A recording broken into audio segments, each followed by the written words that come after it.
the community that I want to work with, which is the Latinx community, which is my community, there's a lot of illness and disease within our community that has a lot to do with systemic issues, systemic racism, xenophobia, and part of public health to me is addressing some of those root causes, or what we call fundamental causes of ill health or social determinants of health. And so really understanding why certain communities have particular issues is really important to me so that we can get to those root causes. And that also includes me and my family and my community. So public health is personal to me because it includes me. So I'm part of the public. That was today's guest, Yvonne Quiroz. Hello and welcome everybody to Making Public Health Personal. This podcast is brought to you by the CUNY Graduate School of Public Health and Health Policy in New York City. I'm your host, Laura Mioli-Farragon from the Office of Online Learning here at CUNY SPH. Each episode of Making Public Health Personal focuses on an aspect of health and social justice that affects our daily lives. We'll learn from expert faculty, researchers, alumni, and students on how public health policy, advocacy, and practices can benefit our ever-evolving community and our world. You don't have to work in healthcare or have a PhD to understand these topics. We're going to break them down for you and give you practical tips to make a difference. Today's episode is about what it's like being a public health student during a pandemic. You might be wondering what are some of the possible career options available, the challenges, and the silver linings. Giving us a unique student and faculty perspective is today's guest, Yvonne Quiroz. She is a doctoral student here at CUNY SPH, focusing on community health and health policy. She's looking to focus her research on food justice, race, culture, and health. Yvonne is a California native who has worked as a community organizer and as an organizational director for social justice organizations in the San Francisco Bay Area. She has a master's degree in public health from the University of California, Irvine, and a bachelor's degree in biology with a minor in Latinx studies from San Francisco State University. We'll find out what brought her across the country to New York City and the process of applying for a doctoral program at CUNY SPH as an out-of-state resident. We'll also discuss her teaching experience as an adjunct instructor for our Health Equity, Communication, and Advocacy class at SPH, her career opportunities now as a doctoral student, and the options available to her after graduation. If you're interested in studying public health but not sure where to start or just want to know more, this is your chance to find out. Thanks for joining me today, Yvonne. Yeah, thanks for having me. So tell me about your journey. You're from California. What made you choose CUNY? So interestingly enough, I happened to learn about it at the AAPH conference a couple years ago. So I randomly met somebody who was doing their master's at CUNY, and I told them about my interest in food and food policy and food justice. And they said, oh, CUNY has a food institute. You might be interested in looking at it. And so I looked at it. I hadn't seen an institute like it before. And so that really was my reasoning for applying. And then I found out CUNY in and of itself is like very affordable, and I'm able to work full-time or work part-time and take full-time classes. And so I really liked the flexibility that CUNY offered. And so I applied and got in. Awesome. So did you come here to New York just for this program, or were you already planning on moving here? I came to New York just to go to CUNY. So I made the trek. And as a non-traditional student, how did you end up pursuing a PhD in your mid-30s? Yeah, good question. So when I graduated high school, I think we're going to take it all the way back. Pretty much my childhood dream was becoming a medical doctor. And I kind of decided I didn't want to do that. And I was kind of unsure. And so I kind of took some time off and then decided, well, I still love science. So I'm going to just do a bachelor's degree in biology or some kind of science, and then I'll kind of figure out from there. So I went to undergrad still with the idea that I probably would do medical school. And when I was at San Francisco State University, I was able to participate and volunteer for a free clinic that was run as a joint kind of venture between my school and the medical school at UCSF. The clinic is called Clínica Martín Baró, and it served mostly Latinx clients. And as I was working there, we just saw the same clients over and over again for different issues. And I was like, there has to be something more than just individual care. And so that's where I moved from doing that into organizing. And then from organizing, I figured out public health is kind of like organizing, but like on a larger scale, specifically around health. And so I was like, oh, I want to do that. And so I looked more into it. I had some friends that have MPHs, and then I decided to do my master's in public health. And then through that, I figured out that I loved working with community, but I was really interested in research in the social sciences. So I decided to do my PhD to be able to do research. So was it difficult as a California resident to apply and be accepted to a program in New York? No, it wasn't actually. Public health schools and colleges, they all use the same platform called SOFAs. And so SOFAs is essentially one centralized platform to apply to different programs. So I used the same platform to apply for my master's, and it was the same thing for the PhD. And so that makes it really easy because you kind of just click and see which schools and programs have which requirements and what their deadlines are, but you just turn everything into this one platform. So that made it really easy to apply both to CUNY and to other schools across the country. And the requirements are pretty much the same, whether you're in-state or out-of-state student, as far as applying. Got it. So now that you're pursuing your PhD, what are your goals for your career? So I really want to do research. That's kind of my main goal. And there's obviously different ways to do that. The two main ones that most people will hear about is through academic institutions like CUNY, or through industry, which is like either doing governmental work or maybe like private institutions. I want to stay in academia because another part of my career goal is to teach. I want to be part of that process of both learning from students and then also students learning from me about what's new and innovative and exciting in public health. So because those two are kind of tied, I'd love to stay at a school and teach and do research. That's pretty much my goal, but some people want to work at hospitals and some people want to work with in governmental, like Department of Health. And so there's a lot of flexibility with public health in deciding kind of what your career goals are. So you mentioned that you want to teach, and I know you teach as an adjunct at CUNY SPH. How's that been for you? And is it your first time teaching? It was really great. I'm not teaching this upcoming semester just because I'm trying to focus on finishing up and getting into my third year. Mm-hmm. It was my first time teaching a course, though I did really enjoy it. The learning curve was probably bigger than if I would have taught before. The good thing is that in my role previously as a community organizer, I did have to create curriculum.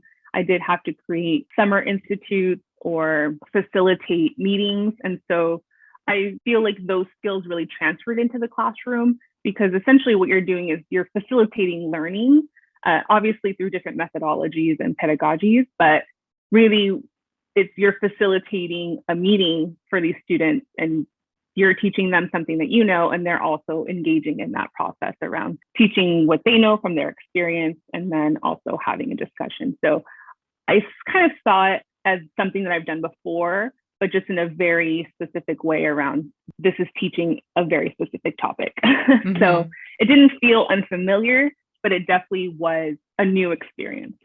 Yeah, absolutely. Teaching a college course is a different experience than teaching a workshop or a different grade level. And so I'm sure it's really beneficial for you because of the career path that you want to have. So you're getting that experience teaching while you're in school. Yeah, definitely. And I think being a student also helped me engage with the students and then also help me remember what it's like to be a student, particularly in a pandemic, being more flexible or like having some more compassion for what students are going through because I was going through the same thing. Absolutely. So how's this SPH program been convenient for you financially and otherwise? Yeah, it's been really convenient because most of the courses are in the evening. So it allows you to work, and that's by design. Obviously, the PhD at SPH is meant for working professionals. And so courses are usually from 6 to 8. And then you can work your regular full-time job if you want during the day. I don't work full-time, but I do work at the Institute a few hours a week. And then I also have another job doing some grant writing a few hours a week as well. So that equals, I guess it's almost full-time now that I'm thinking about it. Sounds like it equals full-time. Yeah. I was thinking about it. I was like, yeah, it's kind of like 30 hours a week. Doesn't feel that way though, because everything is working from home right now. So it feels a little bit more flexible. But yeah, so I like that it gives that flexibility to be able to work and still go to school. And it's also super affordable. So that also helps. The hard part is gaining funding from school where more like traditional PhD programs have like fully funded programs. And so you don't have to pay for tuition and then you get a stipend. And so you're kind of getting that money and it's, you can budget for it and it makes it a little bit easier. But the flip side to that is that there's a cap to how much you can earn. So you can only do work with the PhD program in these more traditional programs versus at CUNY, if you want to pick up more hours at your job or you don't want to quit your job because you're making relatively good money and so you're financially stable, that makes a big difference for somebody who maybe can't quit their job because they have a family and they need that amount of money, but they still want to pursue a PhD. I also think that this type of program attracts people of different backgrounds like me who are considered like non-traditional students. And so I feel like that creates an opportunity to learn more about other people and their experiences. And it gives a more diverse look at, the field of public health, which I really enjoy. So you mentioned the ability to work remotely right now because of the COVID-19 pandemic. Were there any silver linings about your remote work that we should know about? I think for me, it's mostly just being able to do work at my own pace. And that is kind of even with classes. So I have ADHD and sometimes my brain is just like, no, we don't want to do that today. And in a traditional, more like going into an office type of job, I would be forced to kind of make up the energy to do this one thing. But working remotely allows me the flexibility of like, okay, I don't have like a deadline at noon. So, I can take an extra hour in the morning to get myself ready to do this work. So for someone who's neurodivergent and who doesn't really have stable energy every single day, it helps with being able to still be successful at my work and contribute in the way that I want to, but not being held to kind of like neurotypical standards of you have to come with 100% every day, because that's just not possible for me, unfortunately. And probably for a lot of people who are not neurodivergent. For a lot of people. Yeah, right now, especially too. So I think that helps. Yeah, I think it's really important to find what works for you. And it sounds like you're making it work. Even you have some challenges. Everyone has their own challenges, but with the flexibility of being remote, you can create your own schedule, make it work for you and get your work done, which I know you're doing a lot of work. Right. Yeah.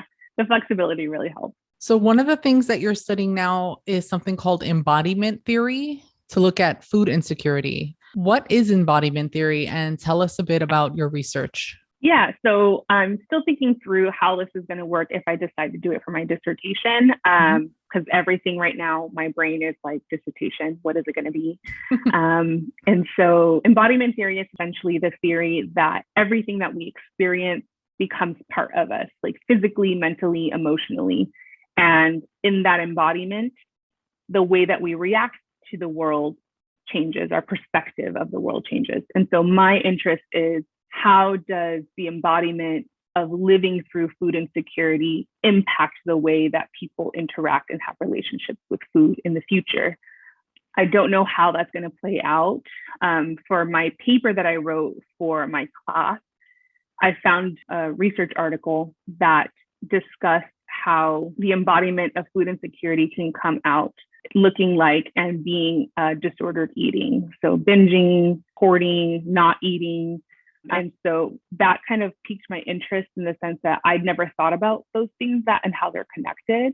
And so I'm trying to see if that's a possibility in doing my research for my dissertation. But if it's not, I definitely want to dig into it after I'm done with my program and just kind of see, is that the only kind of outcome of embodiment of food insecurity, and or what are some changes that could be made to our understanding of how food insecurity really impacts people on an individual and on a community level. So it sounds like you're doing a lot of really great research. You're engaging in the things that you're passionate about. What advice do you have for other students who are interested in pursuing a master's or PhD level degree in public health? Ooh, good question. Definitely do it.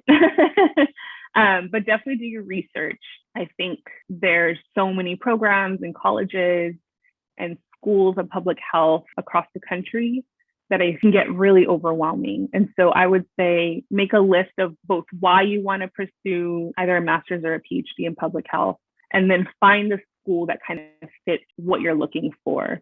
So do they have an institute that is doing research in what your research interests are, or a professor that teach courses on that and that are willing to take you on as like a research assistant? So all of those things kind of matter, but really what's important is why are you doing it? What's your kind of, people like to say, what's your why?